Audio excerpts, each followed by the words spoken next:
to episode 2.1 of the Entertainment Gig Podcast.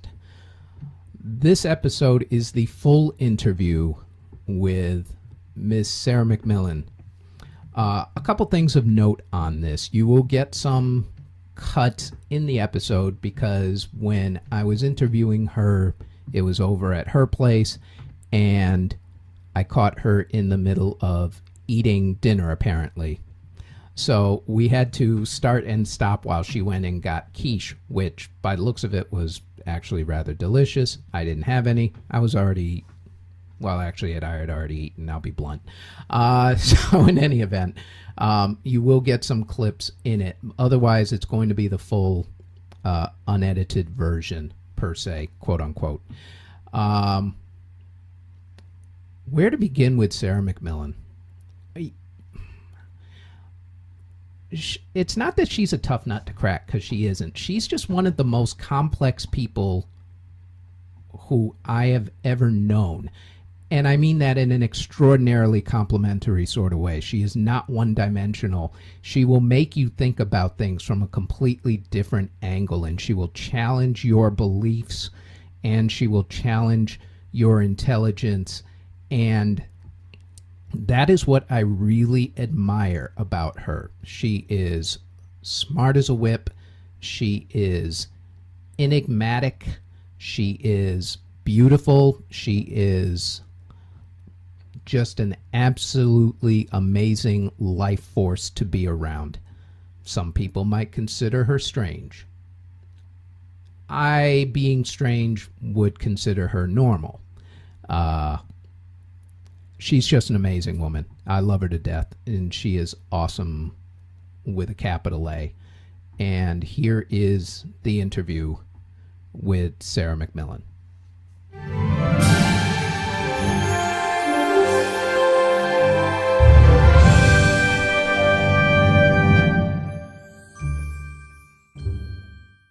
First off, Ms. McMillan, yes. Thank you. You have to hold the mic closer to your mouth. Thank you. Pretend you're singing.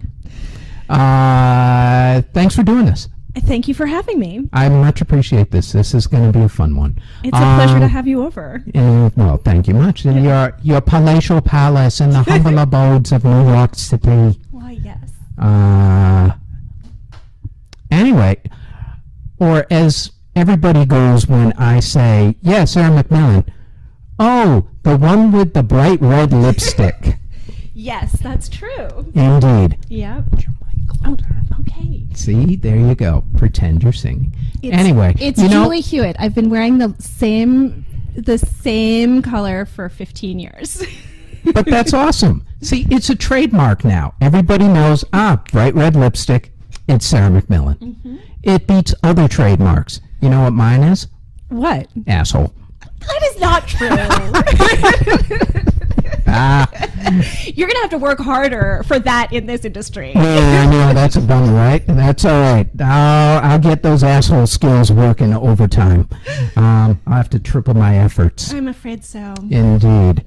All right. So you are a set decorator / on occasions, art director. On occasions? Sort of safe to say? Yes. You've helmed some project. Yeah. Yes. And you work in the performance arts doing a myriad of stuff. Yes. So that is the reason why I have you on, so that we can discuss all those things, because no one else really does what you in particular do. That is surprising and also true. I guess it's not that surprising. Right, because like I said before, there's everybody... not that many people who do the performance part of it. I mean, there are people who do photography, there are people who do visual arts and videos and claymation and all that sort of stuff, or music. Some of us, yours truly, does like 3 or 4 of those things at the same time. Yeah.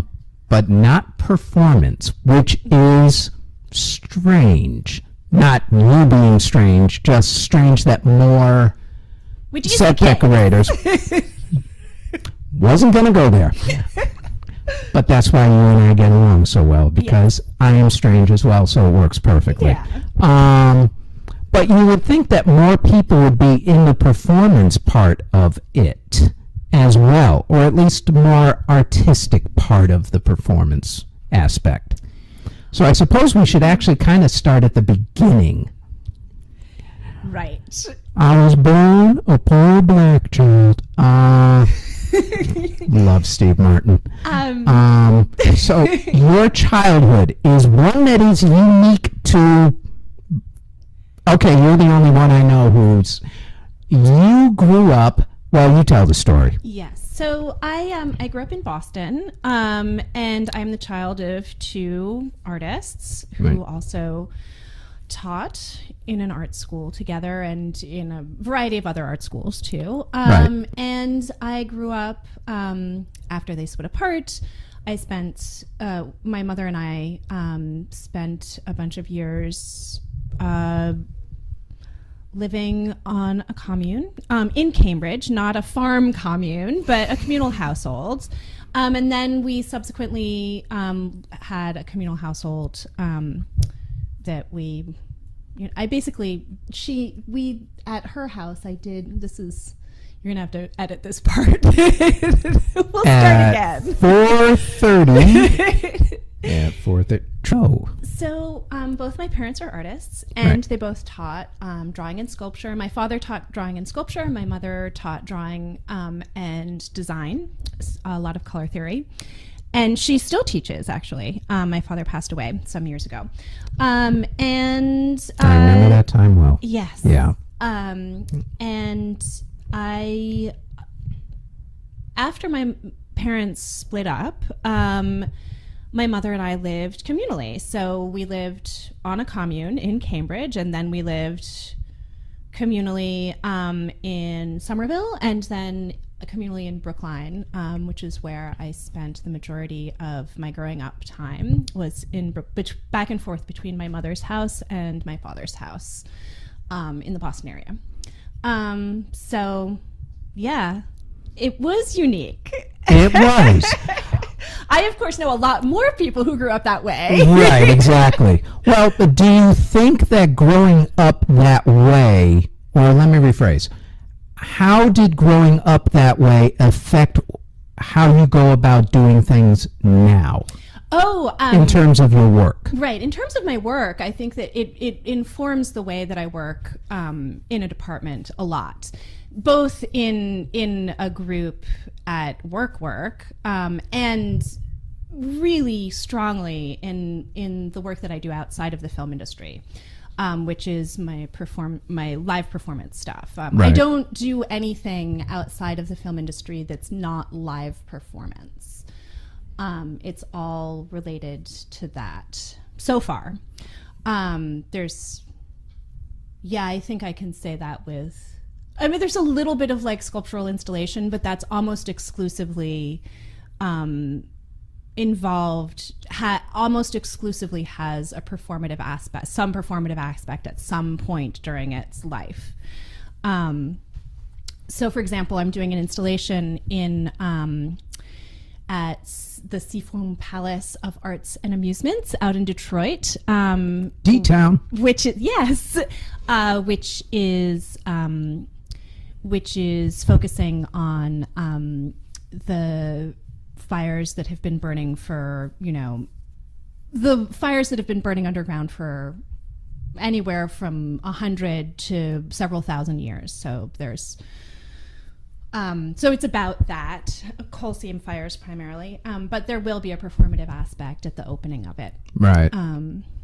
So let's veer off track for just a minute and talk about Detroit, because you are also one of the few people that I know who regularly goes and works in Detroit. Yes, I do my outside work in Detroit. I actually haven't done, who works in Detroit in the film industry is Jackie Jacobson. Oh, okay. She's done a couple of shows out there. Right. And actually I run into her sometimes out there. I've run into her a couple of times. I did I designed something called First Container, which is part of a larger project called Collision Works out there. So it was a performance space. Last time you were out in Detroit was when? This past summer. Yeah. Yeah. Actually, no, last spring. So June of last year. And then I was supposed to be out there when we were doing Good Girls Revolt. Right. And remember the day that Delta had that insane, they had done a merger, American and Delta. I think? Right. And I was flying out there on the weekend that it was like a disaster. Massive bedlam. And I got stuck in DC. I remember that. I was so devastated. I was so upset. Yeah. And then I got afraid that I wasn't going to make it back. And like that show was so intense. And I was really dedicated to it because it's a show that it got picked up, which I'm sure you know, but they're shooting it in LA. Well. But LA needs at least one show. I know. Poor things. Poor LA. Well, they did it to themselves. No, it's a meta problem about tax credits, which tax should not. credits. I mean, tax credits, I think overall are a terrible idea. Right. They have so much influence, and it's pretty much every state is trying to up the ante at this point. It's a mess. I've noticed. And the people who are suffering for the people who are suffering for it are all of us. Right. Because the tax revenue that should be going to the states to support education and everything else, fixing potholes, et cetera, is not going there. Right. And it's inappropriate. On a related note, there is a tax incentive law that's sort of making the rounds up in Albany. Oh, really? Where they are going to give an additional tax incentive for upstate work productions. Nah, this one gets interesting. It's for productions who hire women and minority writers and directors. They get an additional, I don't know what the percentage is at the moment, but it's at the beginning stages. Okay. I mean, it's funny to me that would be... They're trying to create more diversity within the New York industry because of nepotism and, people who know. Because we effing need it. Right. Because everybody tends to hire people who they know. Yeah. I'm actually, I'll be upfront and say that I am guilty of this because as of right now, I'm interviewing people who I know. Well, absolutely. And that is how the business works, how all business works. Exactly. That's business in general. But, you get into a chicken and egg thing, and you get into a thing where you're just doing easy stuff because the work is hard enough. Right. Yeah. You get a little lazy. The thing that I would say about that is, yes, we need to do that, but why isn't the law saying down the line these rather than just like a percentage why isn't of the it set whole decorators? production? Why isn't it grips? Why isn't it camera work? Why isn't it a percentage overall? Right. I mean, I think the reason why they're saying writers and directors is they're saying, okay, well, it'll be a trickle-down effect. I think it's the Oscar So White and also controversy kind of kicking back. Well, and that terrific article that Melina, who you should also interview for this, actually, wrote for the New York Times. Right. Which was freaking fantastic. Right.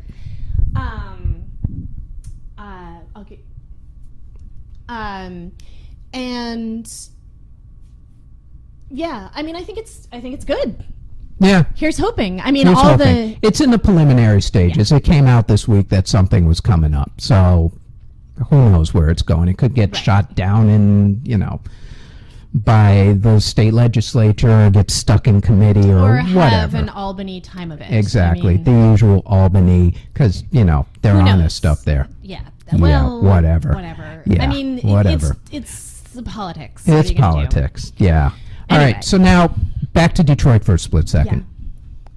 Yeah. In the times that you have gone to Detroit, because of course Detroit's gone through some rough times. Yes. Their mayor was, well, let's be nice and just say he had some issues. And the whole government and, the deal with Detroit. Do you feel in going there and having experienced Detroit in general that they're on the upswing now? Are things beginning to finally turn around for that city? Or I mean, no? I would say that Detroit is interesting to me and to many people because there is such an open field of possibility. And I would say that that has engendered a lot of pretty interesting directions for the city to go, and it is going in a number of those directions. Well, that's true. which are you know, they're not all the same direction, and that's not really about whether or not the city is on an upswing. It's about a lot of different utopian and dystopian ideas being kind of pursued, or not pursued, but sort of unfolding. Right. I would say yes. I think that there is a lot more. There's a lot of international, larger real estate and business interest in Detroit right now, and I would say that probably is what you're talking about, and that is less interesting to me personally. But right. Yes, I think that. Well, what about the well for the economic development of Detroit, right, in certain senses, but not in other senses. But I'm also thinking, what about the artistic community? Because as we know, Detroit, or Michigan, I should say, was one of those states that had tax incentives, and it looked like a lot of business with the industry was going to go out that way. And then their new governor, who's in a little bit of trouble at the moment himself, Flint, Michigan. It basically killed the incentives, and now business is not so much going to in the same Detroit. Way that Louisiana killed the tax incentives, right, because they need the tax revenue. Right. Michigan killed the tax incentives because right, Michigan desperately needs the tax revenue. But do you feel that Michigan or Detroit in general, the artistic, differently? And, right. I would say that, but that specific circumstance is similar. They need that money, right? And they can't afford, like in the way that, like, say, Georgia is able to continue to extend tax incentives because they have enough money to make the state run. Right. Louisiana does not, right, and Michigan definitely does not. Absolutely. But and this is why overall tax incentives are a terrible idea, because right, it takes our business places where, you know, like if there were not an if there was not an interstate competition for film industry business, we would be going to Michigan to shoot certain things, and right, they would be getting that business. Right. Or we would be going to New Orleans right, when we needed it to look like New Orleans, right, you know? But the artistic community in Detroit at the moment is surviving, at least, or? Yeah, absolutely. I mean, I don't think, but that's the artistic community. That's not the film industry. Right. That's totally different. Okay. I mean, it's not totally different, but I would say the artistic community is enough. There was never, unlike Louisiana, where a lot of people who I know personally who are artists were down there because you could have a studio practice and earn a living in the film industry, and the living costs were low enough that you could keep a studio, make your work half the year, and make a living in the industry for the other half a year and be okay. It was a viable life plan, but it is not a viable life plan. It was never, that was, in my anecdotal experience, that was never a viable life plan in Detroit. Right. Because they were never established enough for that. Okay. Yeah. I was curious about that. Yeah. You're the only person that I really know who goes out there. And I was curious. I know, and I'm buying land in the land auction in the fall. Nice. Yeah. That's a new one. Did not know that. I know. Well, you know, I was bidding on houses and land this past fall. it went up beyond what I was Right. willing to pay, but I should have just done it. But whatever. Well. Anyway. All right. Yeah. Train going back on course. Yes. Okay, so commune. Right. Did you go to college? I did. Which one? I went to Wesleyan University. Wesleyan. Yes, Wesleyan. Good old Wesleyan. Where I decided that I would go into film, if you can believe it. Which is actually, which is lot of good, people because do. a lot of people actually, in this business, it's sort of weird how people actually manage to sort of get a gig with the degree that they go to school for, whereas... I mean, I was not a film major, but Right. I knew that I wanted to do, I mean, at the time, I knew I wanted to do costumes, which I do, of course, for the live performance stuff that I do. Right, And I knew I wanted to go into film. right. But, Yeah, it's like Regina Graves was, she went to New York School of Design, Right. went in for design, and in a roundabout way Found... is this. actually doing it. Yeah. Yeah. It's I mean, that's sort not of an roundabout. offshoot, I mean, right. she, like, Yeah. did some other stuff, Right. and now she's Right. designing. As opposed to someone who went to school for accounting and then just suddenly 5 years later decided, well, that was a waste of 4 years of schooling, and goes off and does, I don't know, yard work or whatever. Or something else. Or who knows? something. Yeah. Yeah. Because, people will change their careers 3 times in a lifetime, supposedly. Sure. Unless you're like us, in which case we already had 3 careers going anyway, so it doesn't matter. Yeah, I feel like there's enough in our industry that there's enough change in our industry that, I mean, you're doing a new job every however many months it is. Right. I mean, if you're Yeah. in commercials every other week. So now, when did you move from Massachusetts down to here? Well, Here being New York. Here being New York. I lived in Massachusetts until I went to school at Wesleyan, and then after I finished college, I went to Europe to visit friends and family. And when I came back, my uncle said, "Don't unpack. Get on a train. I'm giving you the keys to my apartment," which was an apartment on the Lower East Side for $300 a month. And I was like, oh, okay, yes, that's what I'm doing. Yes, that's right. I am moving to New York, not San Francisco. Sorry, I'm still stuck on the $300 a month part for an apartment. Can you believe it? Well, I mean, he was rent controlled. And so then when Right. the landlord found out that I was living there and Elijah was then not, everything and the hit lease the- was up, Right. I was like, I was not, Yeah. Then What year was this?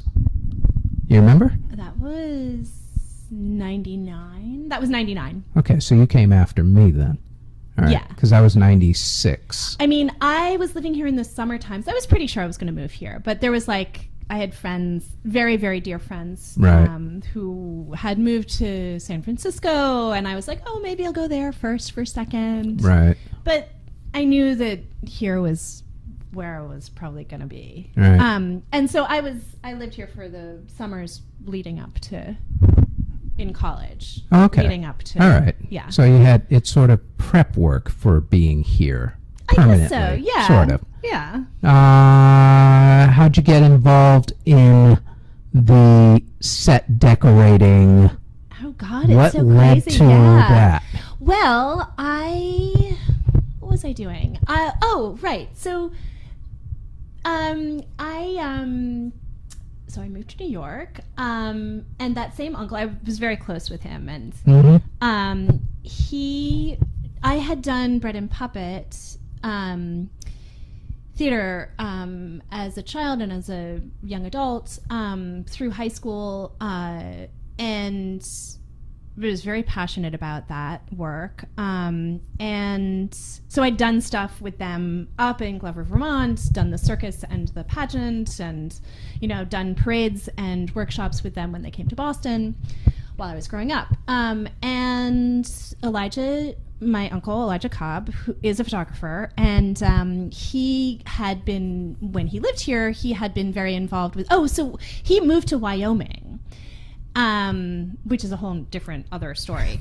And that's why I got his apartment. It was like a cold water flat with a bathroom down the hallway that I shared with the rest of the floor. It like $300 a month was reasonable. See, that's where the communal part of growing up comes in perfectly. Well, no, not at all, actually. Like, that was the most, I would consider that that's the most I've ever lived alone. Right. And living alone is not good for me. I don't like it. It's like not good for my creativity. I can understand that. Right. I can understand that. It's just not good for sort of, I'm more gregarious than that. I can understand. Well, I liked the other people on my floor, but we never saw each other really. Right. Anyway, so he moved to Wyoming. What were we talking about? How you got into this part of the industry. Oh, right. So then I started, he recommended that I hang out with the Greenwich Village Halloween Parade people, Gene Fleming, and the people who run Superior Concept Monsters, who make all the big giant puppets at the head of the parade, because of course that's my thing. And he was one of the photographers who was sort of like one of their favorite official Halloween parade photographers. So I went up there and I started in with that, and that was amazing. And by up there I mean Rokeby, which is the farm where a lot of those puppets are made. And after that, I was desperately poor, and my friend was like... Yeah, funny how that goes hand in hand in the industry. It's really surprising, right? I'm in entertainment. I'm also poor. And my friend was like, hey, I know... A friend of mine was... Oh, yeah. So a friend of mine was like, hey, I know you need work. Do you want to come and, like, do props on this movie? And I had already PA'd on... I had already, like, started with costume PA work, and started on union jobs on... What was that? That was for Love of the Game. Ah. That was your first gig? Yeah. Wow. Costumes on For Love of the Game. That was my first gig.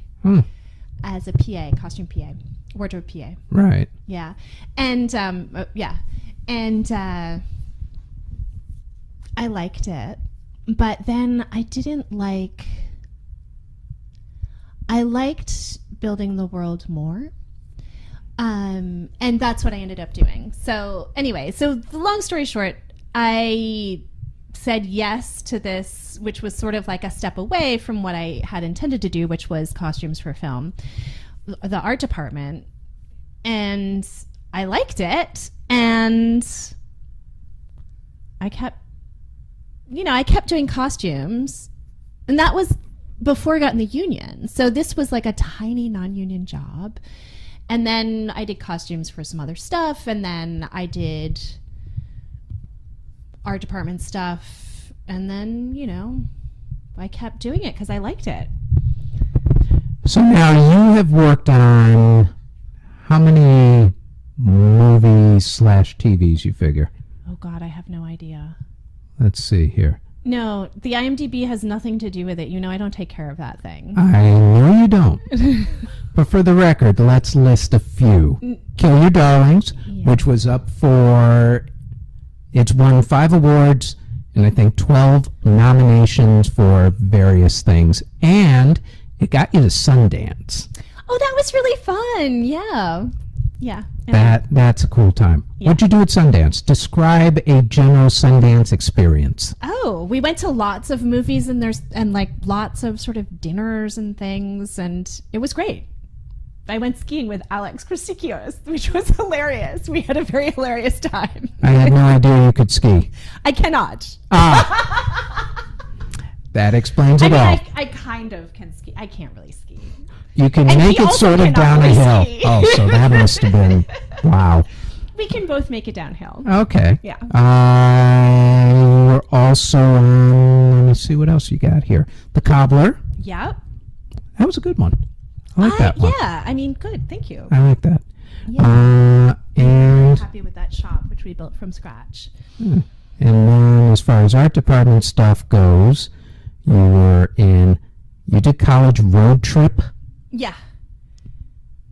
Whatever. I liked the department. Defend that movie! I no, can't. I'm just kidding. Whatever. I know, you can't defend the movie. I was working with people I liked. I took the money, leave me alone. I lived in a hotel in Connecticut. I have no defense. Yeah. What part of Connecticut was that? God, where were we living? Stamford, I guess. I think Yeah, you it have was no Stamford. defense. Never mind. No, actually, I like Stamford. Stamford's a nice. fine. Yeah, There's nothing wrong with Stamford. that was back when they had tax incentives, Yes, which it have since was. gone by the wayside. Yeah. The Royal Tenenbaums. Yeah. There is a nice little street cred thing right there.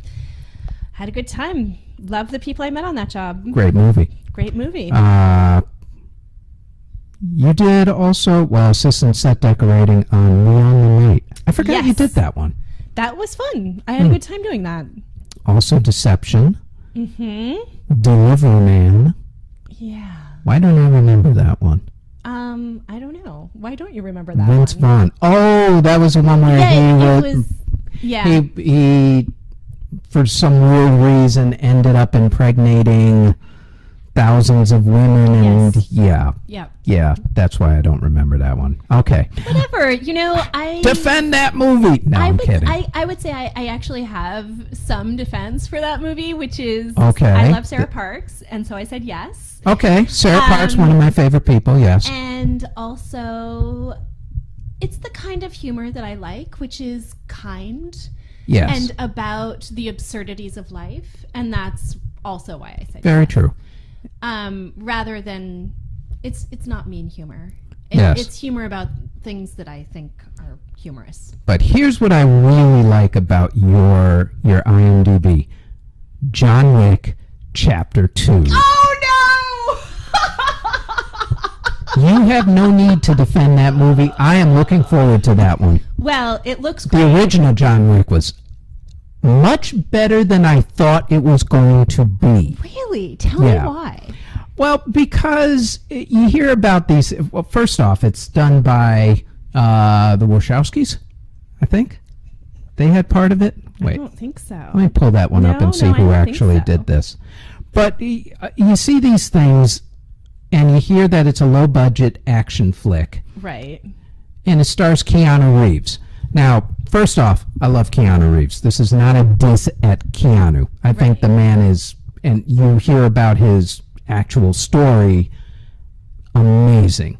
Absolutely amazing, especially after what he's been through in life and whatnot. He's just, it's incredible. And he's such a professional. Right. But it goes in the vein, this movie sort of, when you first hear about it, goes in the vein of, let's say, the Transporter movies. I guess that's true. Which, the first one, good movie. Right. Actually, great movie. Luc Besson produced. Yep, go ahead. Luc Besson produced it, and it's an awesome movie. But then you go with Transporters Part 2 and 3 and now 4, and that may have overstayed its welcome just a little bit. All right. I'm still looking up to see. No, I'm good. I'm good. Thanks. I'm still looking up to see who did this. Stahelski. That's why I keep screwing it up. Chad Stahelski, who I probably just butchered his name, so sorry, Chad, my bad. But you're thinking that it's another Transporter movie type thing where it's like, all right, big name actor, weak storyline, ridiculous. But it turned out to be great storyline, great action, Keanu Reeves, the man. Excellent movie. So I'm really looking forward to Chapter 2. This should be really, really good. I'm excited. We made it look really good. I'm very happy with it. Yes. It looks great. Yes. So Dave and I were looking at the stills before I went to Japan, and it looks freaking great. You could have a piece of this. Well, I'm doing the interview and it's already 8:30. You're gonna be late. Yeah, it's fine. Okay. I mean, the only reason why they're out.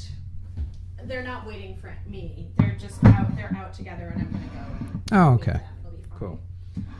So I was just worried that my jet lag was gonna catch up with me, but it totally hasn't. Oh, that's good news. I know. All right. So Holy shit.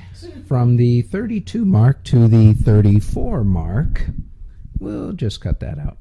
The quiche mark. Yes, the quiche mark. All right. So in any event, it looks like this movie is going to be really good. So kudos to you for that. Is there anything that wasn't on the IMDb that should be on the IMDb that you can think of? Aside from the stuff you have coming out because you haven't updated your IMDb. Well, I guess there's there's tons of stuff, but You could say you're doing Star Wars Chapter 8 and people would go nuts. I Like, would really? go nuts if Yeah. I was able to say that. I hear you on that. Let me see here. All right, so let's go back to the performance aspect. Performance as opposed to the movie/TV stuff that you do. Right. Compare and contrast. What makes it easier? What makes it tougher? Right. I would say, in terms of difficulty, the problems are, many of the problems are the same, or the things that you're trying to surmount are the same. You're trying to make a beautiful thing in a short amount of time. In film, you have a lot more money to do it with. Always.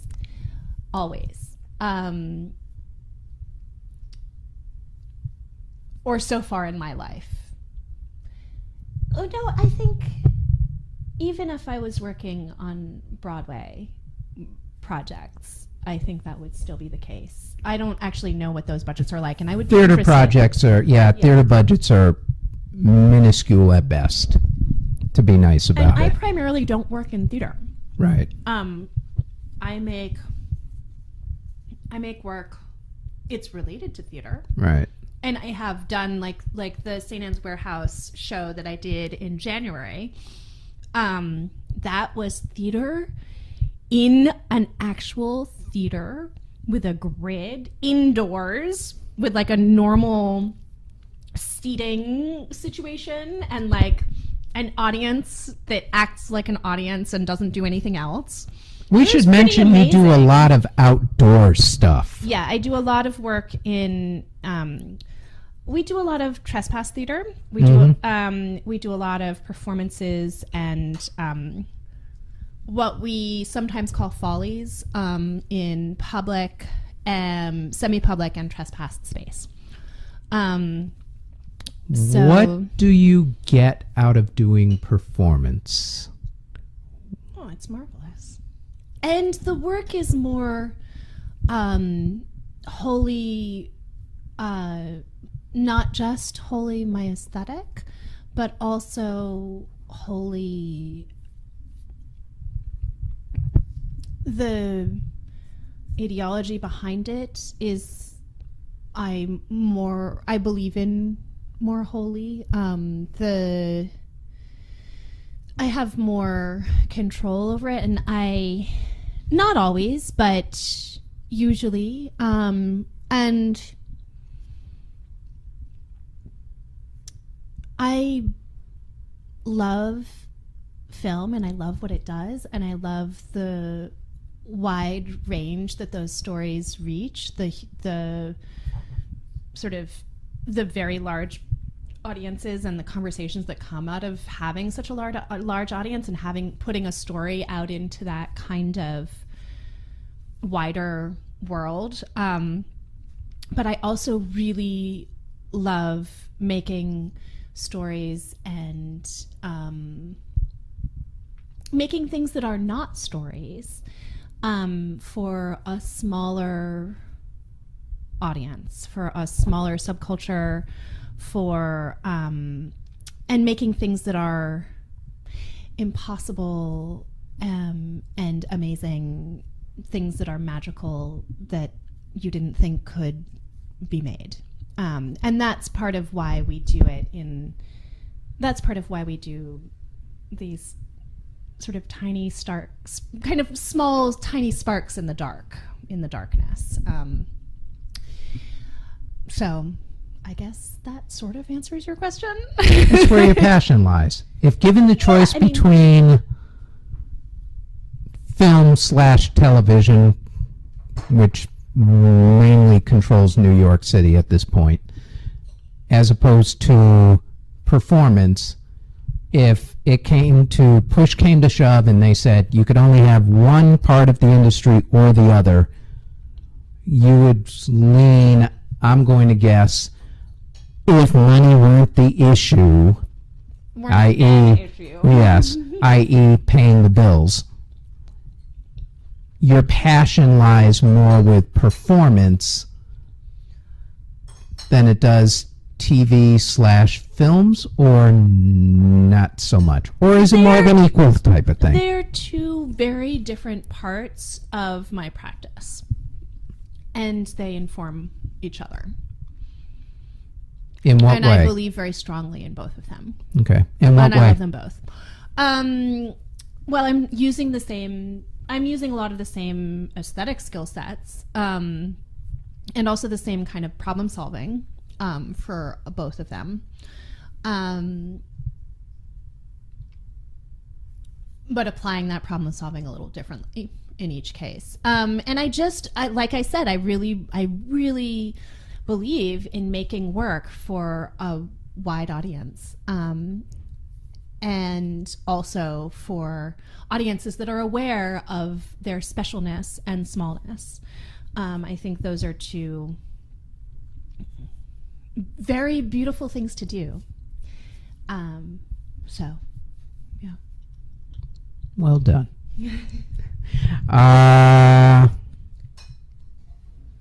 Just trying to decide on... Well, you already gave me the pluses and minuses of the industry. What... Actually, no. Let me just cut something real quick here. At the 40 mark, I just want to cut out and veer off to do something else. Let's go over now. Ooh, it's question time. Ooh.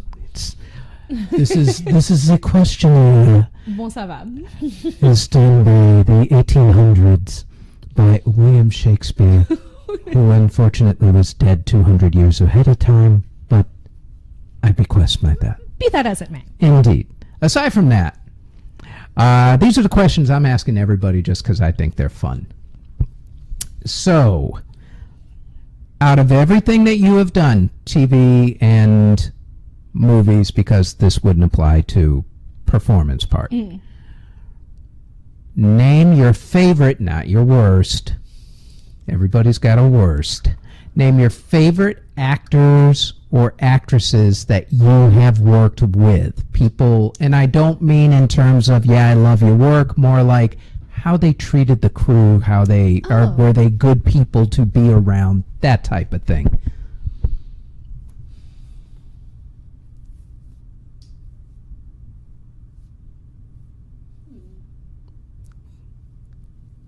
I would guess Keanu Reeves would probably be kind of a good person. Yeah. Keanu Reeves is great. Okay. He's terrific. Ben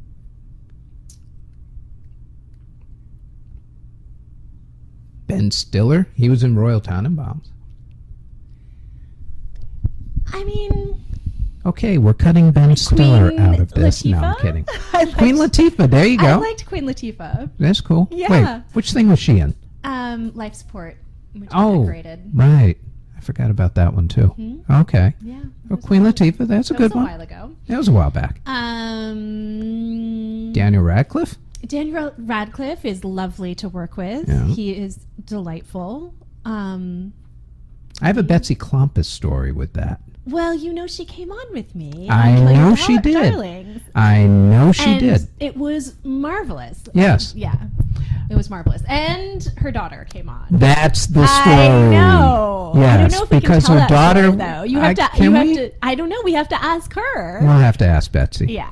But let's just say It was marvelous. Let's just Let's say it just was say marvelous. Betsy earned serious brownie points for what she did. Yeah. Which was, I don't think she'll ever have a problem with her daughter ever again. Oh, let's not go that far. I don't think, well, her daughter better be behaving at this point, one would Come hope. on. I think she's People always are been people. behaving. She's good. She's a delightful. Nah, she's She's awesome. going to Oberlin. Yeah, I heard. I know. Which is awesome. So cool. That is very cool. It is. Kudos to her. Don't party too much if you're listening to this. Better not party. She'll be Do your fine. studies. Remember to party. God, Remember to who party. is this guy? Yeah, I know. The one who sounds like his mother. You're spending my money. Don't party. Whereas if it were just me, I'd be like, yeah, go ahead, kid. You're not going to school anyway. You're just going to hang out and party, get drunk every night and whatnot. Go have a blast. Enjoy your 4 years. I really think No. that you have to have a balance. Well, you have to. You As absolutely a have person to. who like spent a lot of time working underground raves and Yeah. underground warehouse parties before dealing We with should the talk about that because you are That's- also one of the few people I know who's done Who's that in sort that of thing. world. Yes, was Yeah. in that realm. Yeah, I mean, it's important. It's a really important part of life. And I think it's related, to what we do. Right. Whereas you have X amount It's of hours to closer. get something done. Sure, but it's closer in terms of what I do. It's closer to the art world stuff that I Right. do than Right. it is to film stuff. But it's definitely part of it. You're making a whole. Performance art, You're making a raver. experience. You're making. I mean, I would say.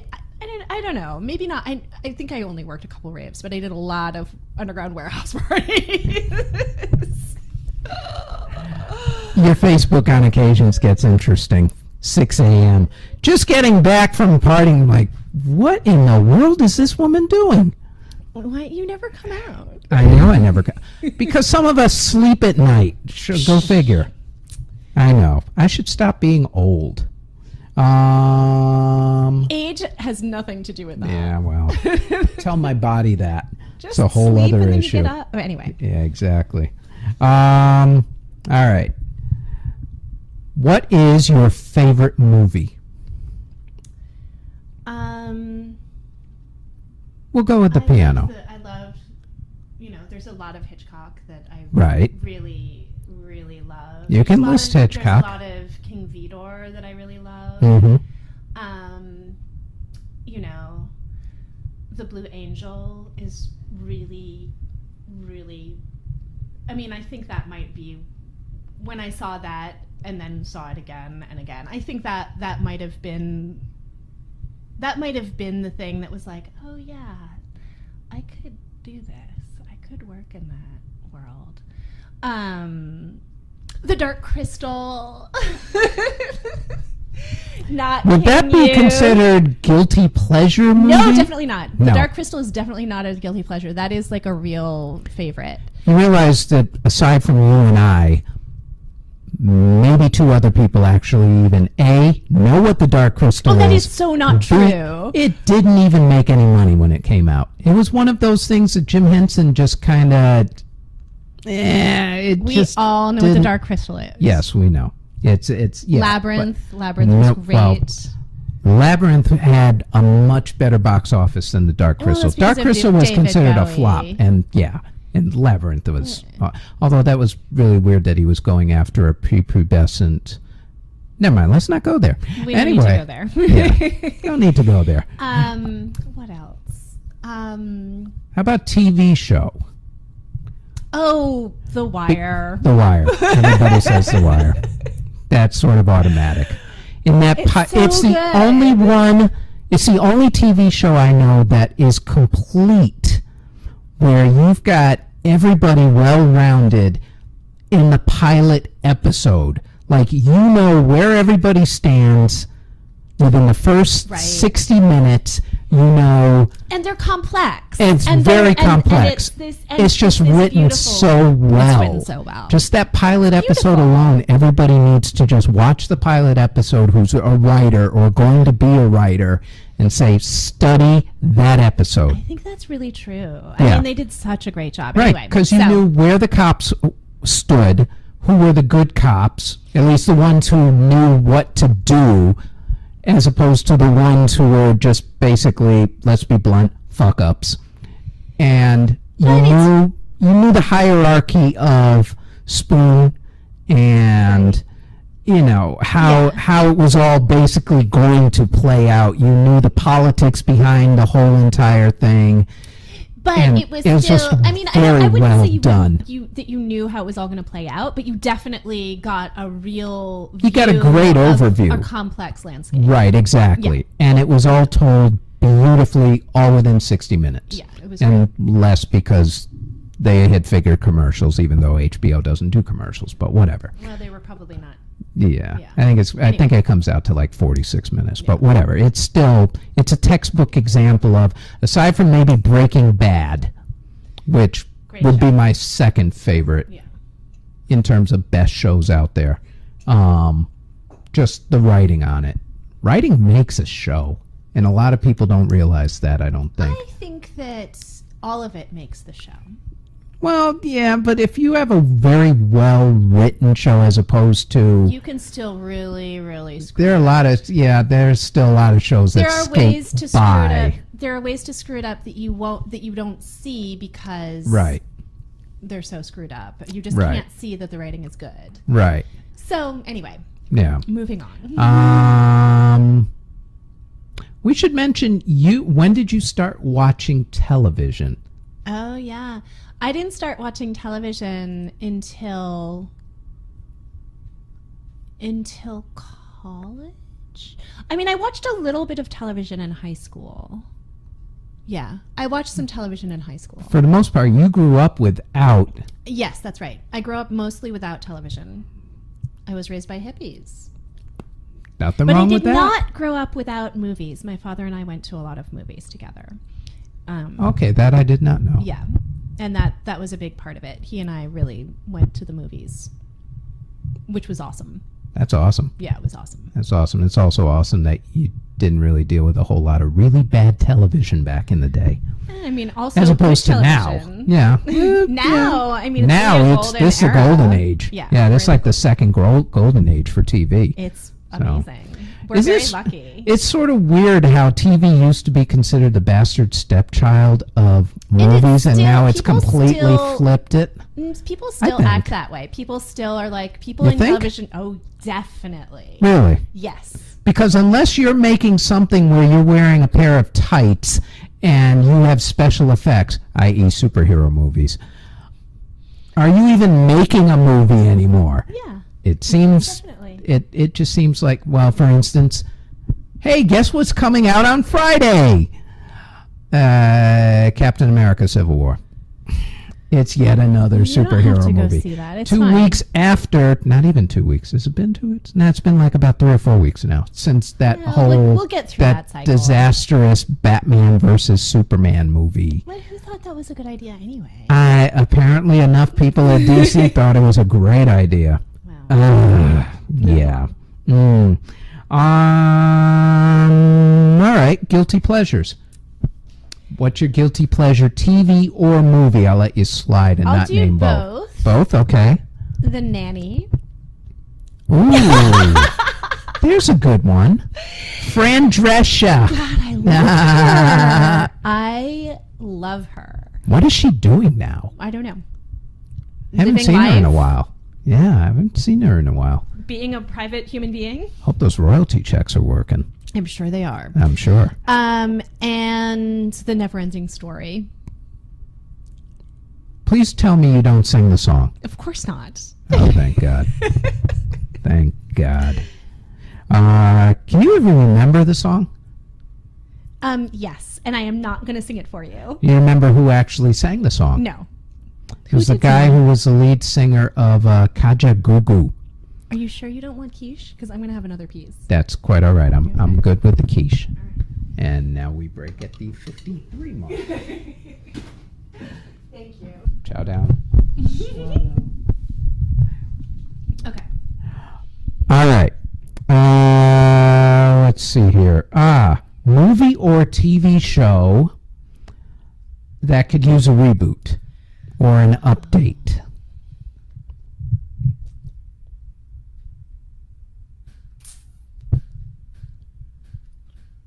Regina said MASH, which is good. MASH is a good one. I'm trying to come up with one of my own that I well, they just did it. X-Files. X-Files is good. X-Files I I sort want. of feel like Oh, I know. For me, Miami Vice.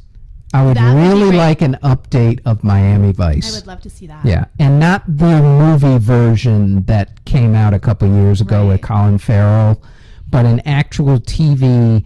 Bring Miami Vice to the here and now, but the same basic style. I want a prequel to Star Trek. I think Prequel. they're making one.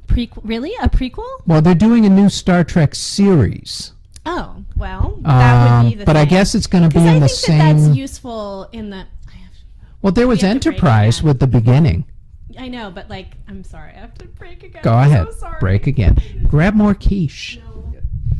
All right. So in any event, yeah, they are doing a sequel. Well, you had Enterprise, which was Yeah. the prequel to Star Trek, as it were. Talked about the first Enterprise. I guess that's So- right.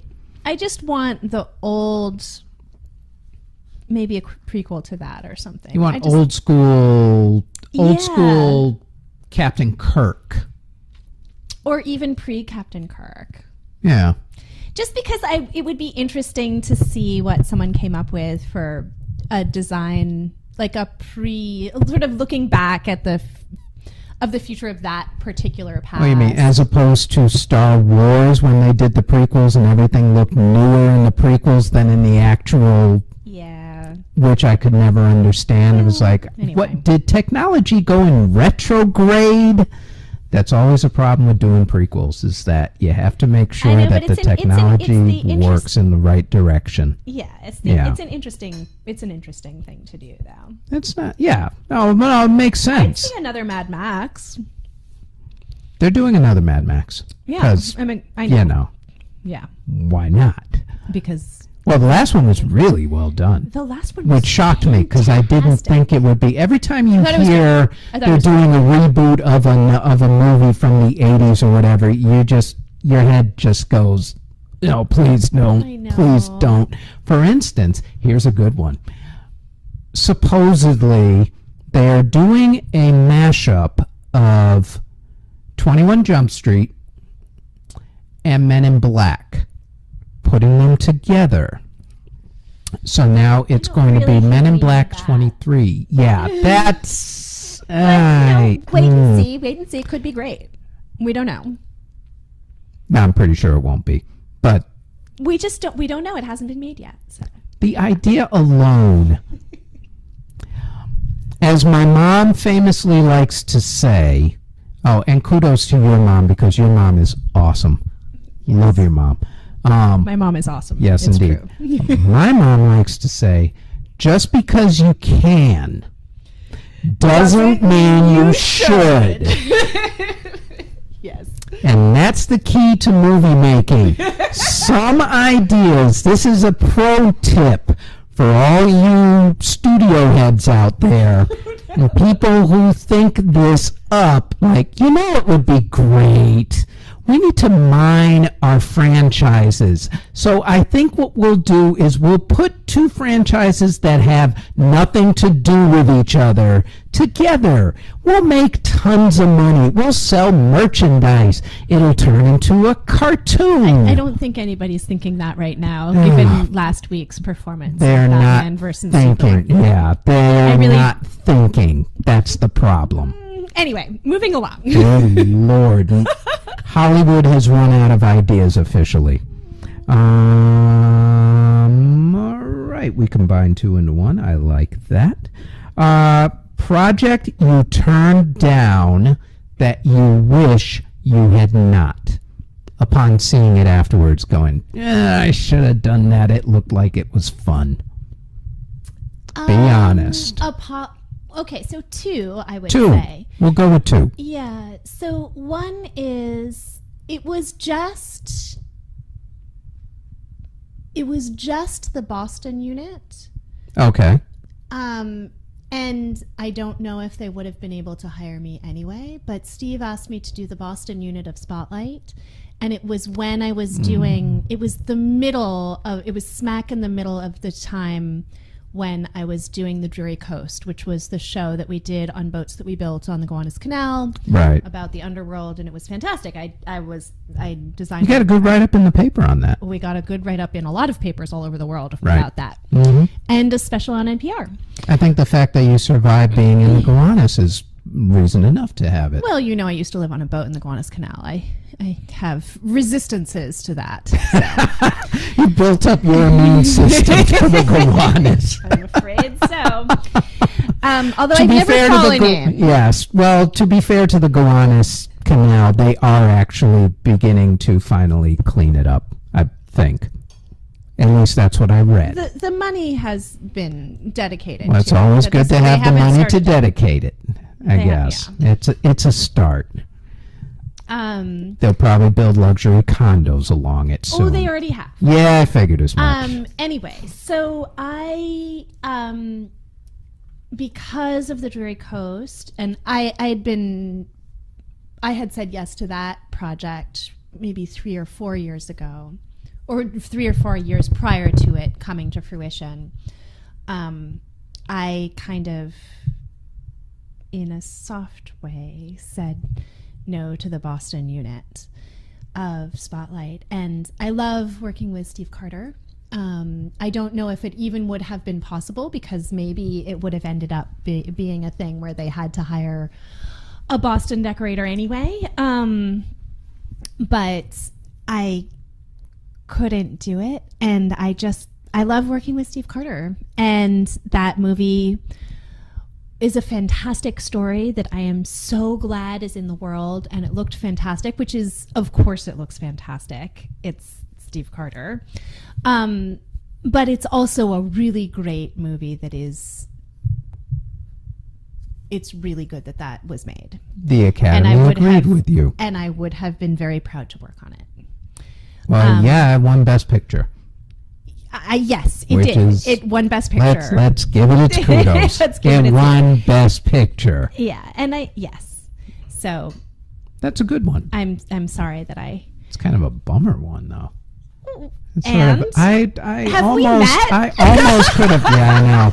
You don't do happy well. I do happy personally well. Yes, personally well, yes.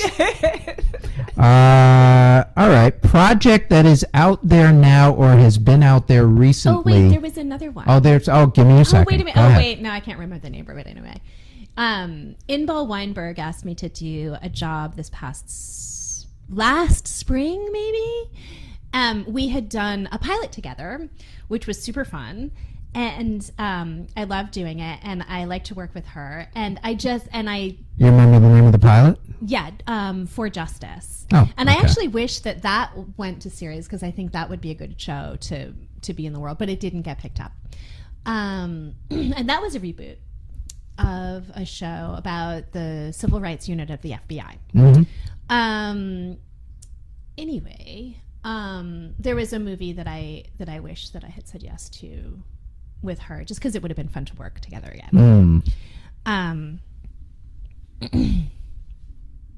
Anyway. Alrighty then. Period job. There we go. See, yeah. Everybody likes the period job. Everyone loves a period job. All right, so now, a project that is out there now can be anything.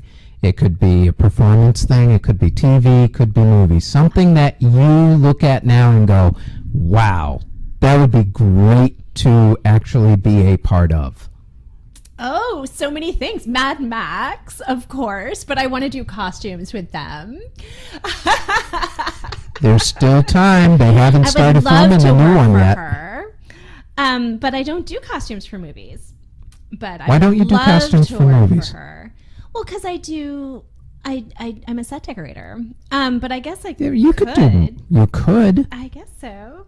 I would love to. Let's see. Well, I would love to work with Julie Taymor, and I would love to work with Julie Taymor in theater. Ooh, I know. Spider-Man the Musical Part 2. Not that. Because the first one went so well. Yeah, I know. But Yeah. her work is very beautiful. Yes, it is. She did The Lion King. She did a lot of really She's great done stuff. a lot of really good stuff. Really great stuff, and Really a lot good of stuff stuff. that's like right, Yeah. the right thing. One of the best in the Really biz. beautiful stuff. Yeah. What else? I mean, Star Wars. You can say Star Wars. Star Say Wars. it louder. There you go. Star Wars, of Yeah. course. I would love to do that.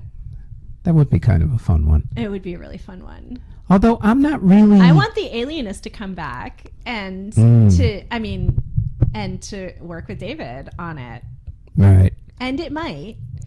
We'll see. And we'll see. I saw him I mean, today, I just got back from actually. Japan, so Yeah, I saw him today. He's working on I know I was with him on it. something. But then I couldn't stay with him on it because me. it's called The Tick. The Tick, right? It's Yeah, there's a reboot. that's really fun. Cleon, it's super fun to do a parody of superhero stuff, especially Yeah, I right now. know, but I don't know. It's fine. There's a reboot that I really am wondering, did this really need to be rebooted? You don't have to work on it. Only because, I guess you do. well, yeah, but, Or is Lance doing it? well, actually at this moment, Matt's doing it. Matt's Yeah, Matt was helping out David today because Cool. I got stuck doing something else. Yeah. My whole thing is the original Tick, both the cartoon and the one with what's his name, who was Putty in Seinfeld, who does all the voiceover work and is part of the Enterprise or National Car commercials. Oh, Lord, I'm I forget his name, but he's a really cool guy and very great voiceover person, and he's got that voice that just makes you want to do that. He's cool. I forget his name, and I'll look it up later. But he did the live version of that show, the live action version of that, and I think it was on Fox, and it only lasted, I'm going to say it didn't get out of its 13 episodes originally. I don't recall it as being around that long, but it was good. It was really good. It was like Firefly good. One of those shows that That's should a never great have show. been, yeah, one of those shows that should I would never have love been for canceled. that to come back. You and a million other people would love for that one to come back. I want to be the set decorator for Firefly. I know. And that show should come back. There is I bought the web series off of Amazon Prime, but the guy who played the pilot on that show, whose name escapes me right now because it's late in the evening and my brain is fried. We've both had long days. Yes. And Nathan Fillion, he of Castle and every other nerd-tastic thing out there, put together a 10 episodes, I think it's like 10 or 12 10-minute episodes that you can now get on Amazon called Con Men. Ooh. Con Men is about the guy who played the pilot on the show, who was on a similar show. They call it something else on his little thing. And he goes to conventions. So con men is actually short for convention men. And it's just the trials and tribulations of an actor who's been typecast trying to get new work, and the famous people who go through this thing. It is hilarious. And they did one season, crowdfunded it. The entire thing raised, I think it's like $3 million in order to do this whole thing. And you go through and you see every famous person on there, and you're like, wait a second, she was on Battlestar Galactica. Wait a second, he's in Starship Troopers. And she just goes through everybody, and Nathan Fillion shows up on it and whatnot. It is hilarious and well worth I think I paid $15 for it. And I'm hoping they do a season 2 and somebody other than the internet picks this thing up and turns it into an actual series to do, because the shit is just awesome. I mean, Starship Troopers, too. Just Starship Troopers, the original was a classic. so good. The ones that went direct to DVD, not so much. Anyway. But the original is awesome. Yeah. Casper Van Dien's in it. He plays a bartender everywhere. So no matter where Stuart, Adam, whatever, I'll look his name up. Wherever he ends up, Casper Van Dien is the bartender. Like, that's his gig around town while he's waiting on acting gigs, is to be a bartender. If he's at the airport, he's the bartender at the airport. If he's at the convention, he's the bartender at the It's hilarious, but it's very well done. Allison Hayslip is in it. Felicia Day is in it. It's a great web series to check out. And it shows the power that $3 million can actually do if you control the content. And it's very well done. Yeah. I'm just putting it out there. Since you love Firefly, you should check this out. I will watch it. Yes, it's a great series. I will watch it. That is a good one to actually redo. I really wish that they would do it. Yeah. The most they've done is the movie Serenity, and they ended up killing 2 people off on that thing anyway, and you just went, all right, why? Why? Really? Dying in movies and TV shows these days seems to be the in thing, and I don't know how I feel about that. I mean, Just everyone don't does know. do it eventually. Very true. All right. 2 more. Okay. Question number 1. If you weren't doing performance, you weren't doing TVs and movies, and you weren't doing this part of the gig, what would you be doing? I would probably be Playing basketball. No, I'm kidding. teaching and writing. Teaching and writing. Yeah, probably. What would you be teaching? I mean, I would probably have gone into art history, Very nice. as you could probably tell from the library in the front. Yes, indeed. Yes. But I Yes. didn't go that route. The New York Public Library would like all its books back now. Those are not from there. I know. Only 2 of them. No, I'm kidding. You Not don't- true. Yeah, exactly. I do have some stuff from the Detroit Public Library up front, which I have to send back. You realize the internet goes all over the place, and they now know the cops are coming. They already knew. Oh, well, in that case, boy, has your library pass been revoked. Last question, and then the grilling is over. Dun, dun, dun. Dun, dun, dun. What do you do when you're not doing this? Do you do anything when you're not doing performance? When I'm not doing work When and you're not doing work at all hours of the day and night and work. Do you have any hobbies? What do you do outside of everything? I go walking in the woods, actually. I do a lot of hiking. It's a thing that I grew up doing. It's a big part of my family, actually. And I have a tiny shack in the mountains of New Hampshire, and I walk in the mountains. And I also have a canoe here that I share with my cousin, and we go canoeing. Not enough. Where do you go canoeing? Well, where do you think? There's 2 rivers here. Pick one. There's a bunch of canals also. Okay, So yes. we go. The Gowanus. We go canoeing on, we go canoeing on the Newtown Creek, and we go canoeing in the East River. Okay. Yeah. There's I was going to say there's Not a enough, though. canoeing place on the Hudson. I think over by Brookfield Place. Oh, is that right? I think right in that little yacht There's a area. lot of little inlets. Yeah. We haven't done that. Yeah. And somewhere in the Hudson River Park, they have classes, I guess, once a week or something like cool. that. Yeah.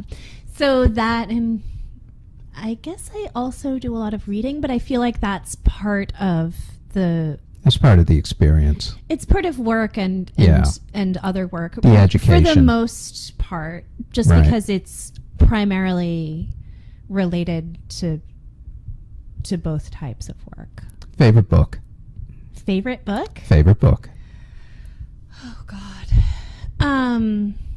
It can be Shakespeare. But it isn't. I do read, not all, but part of Leaves of Grass every spring. So that's very important to me. I would say that Mrs. Dalloway is an important book for me. I'm in the middle of finishing. I'm like 20 pages out from being done with Wanderlust by Rebecca Solnit, which is really fantastic. But I wouldn't say that that's my favorite book, but it's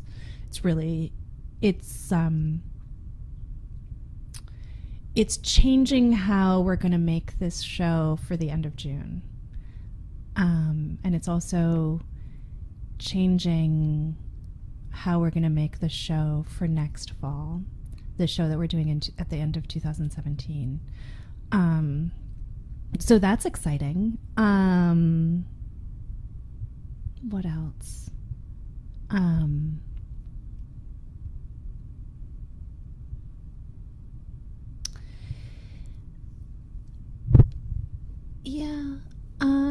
There's some March Piercy that's really important to me.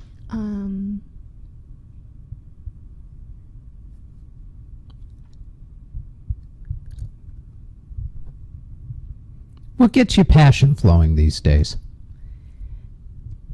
Oh, I don't know. I guess I don't know.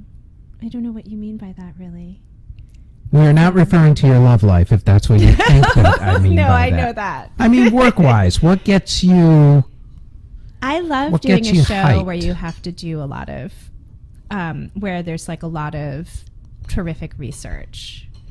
Right. I love doing that part of it. Yeah. Yeah. And I like to do a show where I know that what we do is going to get seen in ways that are important to the overall story. So that's really exciting to me. I really loved, I was over at, oh God, I don't even know if I'm allowed to say the name of the show. We'll just say a show. I was over at a show Yes. and we were making the Villain's Lair, which is going to be fantastic. It's really great. It's really great. So it was really fun to sort of do deep layering of character that's based both in kind of, it's a superhero show. Wow, that narrows it down. I know. It's a superhero show, but we did some Should we say stuff which where universe it's in? Marvel. No, okay, yeah, It's that a will. Marvel comic show. Uh-huh. Punisher just got a spin-off. Oh, But yeah. I haven't heard if it's going to be in New York or if it's going to be in LA or someplace else. Because remember, Marvel only had a 5-show deal with the city. They had a 5-show deal with, I don't know with the city, but with Broadway Stages. Right. They had 5 shows. They Right. booked stage space for 5 shows. Right. Ooh, you might have to cut all this stuff about Marvel out, actually. We probably will. You Yes. have to do that. Yes, I know. Yeah. Because Marvel is Marvel. We actually can't say anything about it. That's okay. It's all, we'll Just talk cut it amongst out. ourselves, but it's being cut at the 120 mark. Yeah, okay, good. Yes. Anyway, so it was really nice to do a layering of the space where we were referring both to the deep internal story of the character, as well as referencing some sort of pulling in some real life story with like the paintings that we're using in the getting rights to use in the space, and that was super fun. And clearance issues. No, it wasn't clearance issues. It was outside of. Do you want to talk about clearance issues? Let's not. Well, you describe for me, because I know what it's like on my end. You describe for me the, let us again be nice and just say, the asinine, that's being nice, the ways of doing business with clearance things these days. I mean, really the problem is that it's a developing field of litigation. Right. So the problem is that there's not a universal rule about clearance. It's different for every show, and it's also different for different objects and different kinds of objects, and even that shifts. So that's I would say at foundation what makes it as frustrating as it is for all of us, because it's sort of technology in general at this point. There's no one set rule where anybody can. That's not about technology. It's about the development of the law around it, which is being made in court by lawyers now, constantly new, and it's a case by case basis, and so the industry reacts to law cases that have been decided one way or another, and also because lawyers have been hired, and so they're developing their own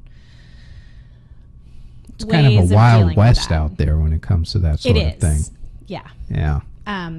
So I like what they've done over at a couple of shows that I've been on, where they have a clearance person in the art department office, and there's like not a sorry. Oh, just that I like it when they have a dedicated clearance person, because it needs that at this point. Right. And the dedicated clearance person dedicated for the show, not a person who's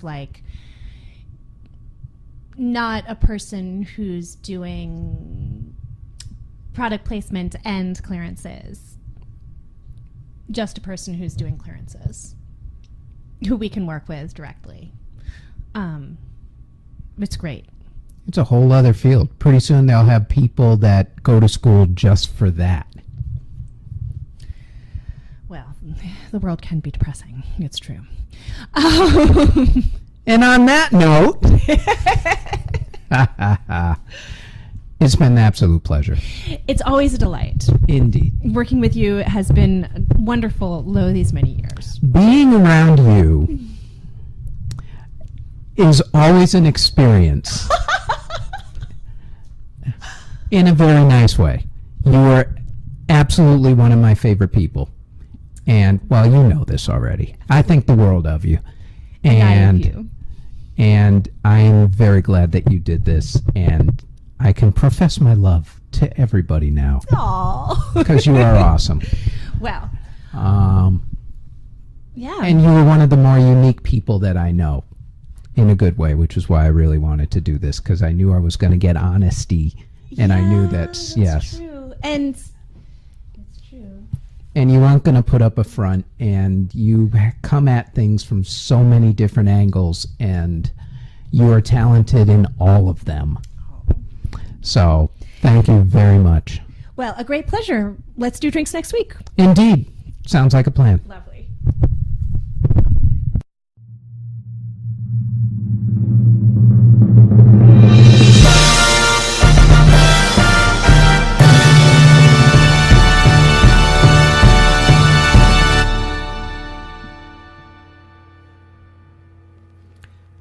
And that was the interview.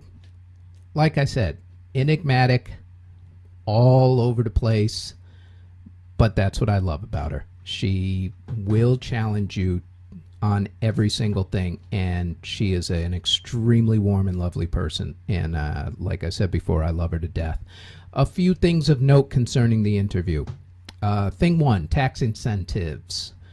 Some of you will probably get very angry, and before you start writing both her and myself about the tax incentives issue, I will state for the record that I actually do like the tax incentives because of what they have done for my company and the industry in New York as a whole. It is unfortunate that states have to basically play against each other in order to get productions to show up. I believe that New York has an advantage, a huge advantage, over a lot of other states who are attempting to wrestle business away, in the fact that we have an infrastructure already built in with prop houses and studios and things of that nature, which places like Atlanta are just beginning to get, or that Michigan was beginning to get and is probably hurt because of the on-again, off-again tax incentives that the state has given, along with Massachusetts, who had tax incentives and then didn't, and the new governor does not look like he's going to give any back, so Massachusetts will get the occasional movie or two, but it is not a career-moving type of place, to be nice about it, which is why I live in New York and not in Boston. That all having been said, though, Sarah does bring up some very good points about the dangers of tax incentives, and for that I will defend her on that issue, regardless of the fact that the vast majority of people in the industry, in New York at least, will probably disagree with her on that point. But she has some very good points, and they were well made, and it's made me think about a lot of different aspects of the tax incentives, but overall I would still like the tax incentives to continue, and but that's just my personal opinion. I was not going to challenge her on it. I let her have her say, and I did not interject anything concerning an argument. That's not what this podcast is about. I may in the future start a podcast concerning political types of things of this nature, but as of right now, that is not it. So my guests can have their say, and then you guys can listen and make up your own minds. And that's the beauty of democracy. Thing number two, concerning the tick. The person who I was attempting to think of, because it was a very long day that day, and I was doing the interview in the evening time, and literally my brain was fried. The guy I was thinking of was Patrick Warburton, who played Putty on Seinfeld and now does car commercials or car rental commercials, and also is a voiceover extraordinaire artist. His voice has been in Hoodwinked and a bunch of other things. I personally don't want to see a reboot of The Tick, just because, like I said, the cartoon version was awesome, and the TV version was yet one of those TV shows that should never have been canceled and should have actually have gone on. And had it have been on something like a Netflix or an Amazon way back in the day, had those services existed at that point, I think the show would have been extremely good and long-running. But it was on network television, and it where it suffered an abrupt end. I believe it was 12 episodes, and that was it, which is unfortunate. We'll see how it goes with the new one. Hopefully they do a really good job with it. Hopefully they give it a different spin, and it's something to look forward to at least, which is my nice way of saying hope they don't screw it up, because the original was really good.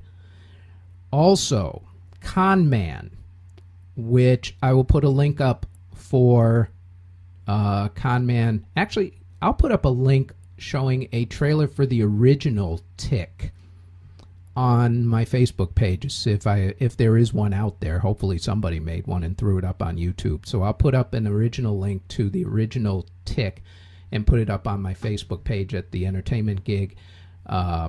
But I will also give you the trailer for Con Man, which again is one of those things that you should absolutely go and spend the money and watch and support. It was really well done. It's especially if you like science fiction shows, you will get the inside jokes if you have ever gone to a sci-fi convention or a Comic-Con or something like that. You will absolutely get the inside jokes on everything. It is done with love. It's not a mockery of conventions. It's really well done. The man who did it, along with Nathan Fillion, is Alan Tudyk, who played the pilot on Firefly. And he is extremely funny in it. It's his baby. And I'm hoping for a season 2. And that is it as far as those go, and as far as the full interview with Sarah McMillan goes. Next week's interview will be with 4-time Emmy Award winning set decorator from Boardwalk Empire, Ms. Carol Silverman. And that's it. We will talk with you next week.